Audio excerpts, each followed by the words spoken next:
मोदी होश में आओ, होश में आओ, होश में आओ। लाठी गोली की सरकार नहीं चलेगी, नहीं चलेगी, लाठी गोली की सरकार नहीं चलेगी, नहीं चलेगी, लाठी गोली की सरकार नहीं चलेगी, नहीं चलेगी, काले अंग्रेजों की सरकार नहीं चलेगी, नहीं चलेगी, काले अंग्रेजों की सरकार नहीं चलेगी, नहीं चलेगी, काले अंग्रेजों की सरकार नहीं चलेगी, नहीं चलेगी, संघ वालों की सरकार नहीं चलेगी, नहीं चलेगी, संघियों की सरकार नहीं चलेगी, नहीं चलेगी। क्या नाम है सर आपका? मेरा नाम गौरी शंकर शर्मा है। पेशे से वकील हूँ। लोक समाज पार्टी का राष्ट्रीय अध्यक्ष हूँ। और किन मुद्दों को लेकर आप प्रदर्शन कर रहे हैं? हम आज हम लोग यहाँ पर एक तो जो भारत सरकार देश की सरकारी संपत्तियों को बेच रही है उसके खिलाफ, ये नई शिक्षा नीति के खिलाफ, कृषि विधेयक के खिलाफ और हाथरस में जो ट्रेजेडी हुआ है, जो मुलजिम को बचा रहे हैं यूपी सरकार, उसके खिलाफ हम लोग आए हैं। जो कृषि बिल पास हुए हैं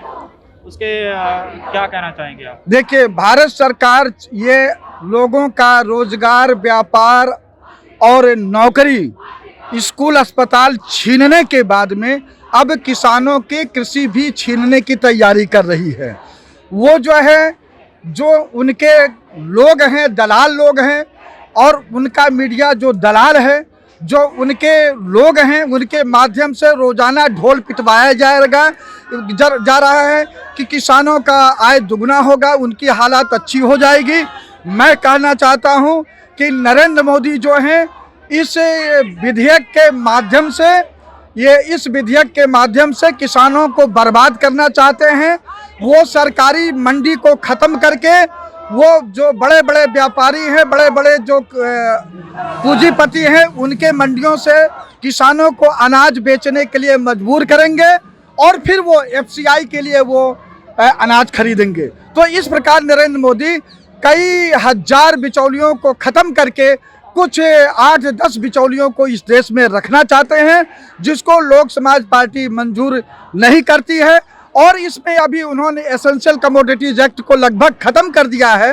पहले 1955 में ये कानून बना था, उसका उद्देश्य ये था कि उस समय कालाबाजारी होती थी, जमाखोरी होती थी, तब नेहरू जी ने ये कानून बनाया कि जमाखोरों को जेल का प्रावधान करवाए थे।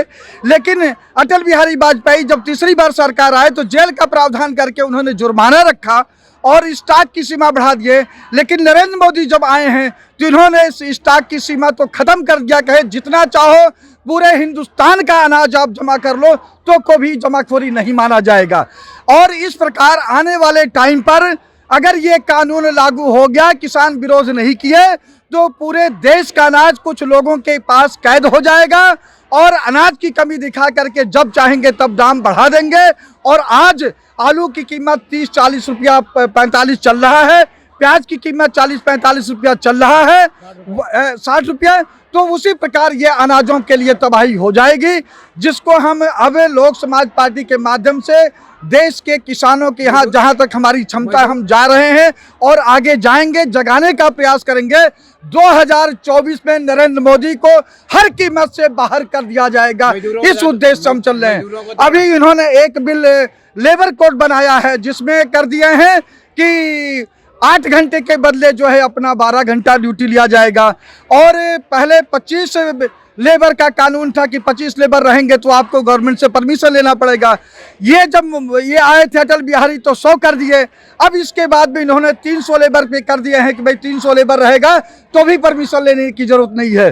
तो ऐसे मुद्दे हैं जिनको कि देश के किसान मजदूर को ये नया गुलाम पैदा करना चाहते हैं। लोक समाज पार्टी इसको बर्दाश्त नहीं करेगी, गरीब को मिटाना चाहता है ये। और इसके बाद में जो नई शिक्षा नीति है, नई शिक्षा नीति में पहले जो राम राज्य था, महाकाल था, रामायण काल था, और इसके बाद में महाभारत काल था, उसमें बहुत बड़ी आबादी को पढ़ने का अधिकार नहीं दिया जाता था।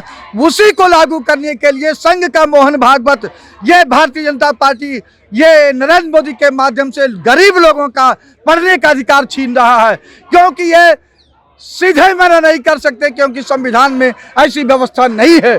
तो इसलिए ऐसा ये कर रहे हैं। लोक समाज पार्टी इसका फिर जोर विरोध करती है, किसी भी कीमत पर इसको सफल नहीं होने देगी। क्या मोदी सरकार देश को मनुस्मृति के हिसाब से चलाना बिल्कुल मनुस्मृति के रूप में लगभग वो लागू कर चुके हैं कई स्थानों पर, और जो बहुत बड़ी आबादी है उसको एक पीछे ढकेल दिया गया है, उनका अधिकार खत्म कर दिया गया है। मोदी जी बोल रहे हैं कि जो सरकारी संपत्ति वो बेच रहे हैं, इससे सरकार की जो आमदनी है वो बढ़ेगी। जब ये आज के उस पे आमदनी के लिए अगर ये कर रहे हैं, जब पूरी आमदनी जब सरकारी संपत्ति बिक जाएगी तो क्या नरेंद्र मोदी अपने आप को बेच करके देश चलाएंगे? कहाँ से आएगा? अरे अगर कोई मान लीजिए है जो नरेंद्र मोदी अपने खुद शासनकाल में ये किए हैं, 10 लाख करोड़ की जो है ब्याज ऋण जो है माफ किए हैं। आप उन जो मोटे मोटे लोग हैं जो 10 लाख करोड़ रुपया आप माफ किए हो, उनसे रिकवरी क्यों नहीं कर रहे हो? क्योंकि उनसे इलेक्शन में तुम पैसा लेकर के हवाई जहाज उड़ाते हो, इसलिए उनसे तुम नहीं लेते हो। और आज ये किसानों को बर्बाद कर रहे हो, सरकारी संपत्ति बेच रहे हो। उनका ये नहीं है, वो ये चाहते हैं कि बहुत बड़ी आबादी का जो संवैधानिक अधिकार है उसको खत्म कर दिया जाए, ताकि न रहेगी बांस न बजेगी बांसुरी। क्या सरकार कुछ उच्च घरानों के लिए काम कर रही है? बिल्कुल, नरेंद्र मोदी खासकर भारतीय जनता पार्टी सिर्फ कारपोरेट घरानों के लिए काम कर रही है। आप ही बता दिए 26 मई 2014 से नरेंद्र मोदी इस देश के प्रधानमंत्री बने हैं, गरीबों के लिए कौन काम किए हैं? वो धन जन योजना, किसान धन योजना, उज्ज्वला योजना, ये कोई योजना है? जो शौचालय, सरकार का काम शौचालय बनवाना नहीं है, सरकार का काम स्कूल, अस्पताल, पब्लिक अंडरटेकिंग बनवाना होता है। जब लोगों के जेब में पैसा रहेगा वो शौचालय क्या बड़ा बड़ा महल बनवा लेगा। लेकिन तुम पैसा नहीं देना चाहते, नौकरी नहीं उनका रखना चाहते हो, तो ऐसे तो थोड़ा चलेगा। अभी टाइम्स ऑफ मैगजीन में मोदी जी के बारे में छपा है कि उनका जो नाम है उन 100 लोगों में शामिल किया गया है कि उन्होंने देश का जो लोकतंत्र है वो खत्म कर दिया है। इस पर आप क्या कहना चाहते हैं? देखिए, ऐसा है, आपका क्वेश्चन मैं समझ नहीं पाया, एक बार फिर से कहिए थोड़ा। मैं जो टाइम्स ऑफ मैगजीन में एक उनका नाम छपा है, उसमें कहा गया है कि मोदी जी ने देश का जो लोकतंत्र है वो बिल्कुल खत्म कर दिया है। बिल्कुल है, जो मैगजीन में छपा है वो 100% सही है। देखिए लोकतंत्र कैसे खत्म कर दिया है। सुप्रीम कोर्ट के 4 जज जो है बाहर आकर के प्रेस कॉन्फ्रेंस कर रहे हैं कि लोकतंत्र खतरे में है। वो सीबीआई के अफसरों को लड़ा दिए और उसके बाद में ईडी और जितने भी जो भी संस्था हैं सबको अपने बस में करके वो जा करके जिसको जेल में डालना होता है, डराना होता है, उनके पीछे लगा देते हैं। और चाहे देश का कितना ही अपराधी क्यों ना हो, अगर भाजपा ज्वाइन कर लिया है तो उसको कोई नहीं होता है। तो ऐसे वो चल रहे हैं। इलेक्शन कमीशन वो अपने जेब में रखते हैं। आज बिहार में चुनाव कराने की क्या जरूरत थी? लोग मर रहे हैं, लोग की जान को नहीं बचा पा रहे हो, लेकिन इलेक्शन कमीशन को डायरेक्शन देकर के आपने वहां पर लोगों को आप चुनाव लड़वा रहे हो। इलेक्शन का मतलब फेयर इलेक्शन होना चाहिए, लेकिन कहाँ फेयर होगा? लोग अपनी आवाज नहीं रख पाएंगे, लोग अपनी बात नहीं कह पा रहे हैं, जनसभा नहीं कह पाएंगे, कैसे इलेक्शन होगा? आप हाथरस के मामले में क्या कहना चाहेंगे? हाथरस के मामले में लोक समाज पार्टी का मानना है कि हाथरस का जो प्रभारी है नंबर 1, डीएसपी है नंबर 2, एसपी है नंबर 3, एसएसपी है नंबर 4 और योगी को खुद, ये सभी लोग जिम्मेदार हैं। इनको 201 आईपीसी की धारा के अंतर्गत इनको जेल में डालना चाहिए।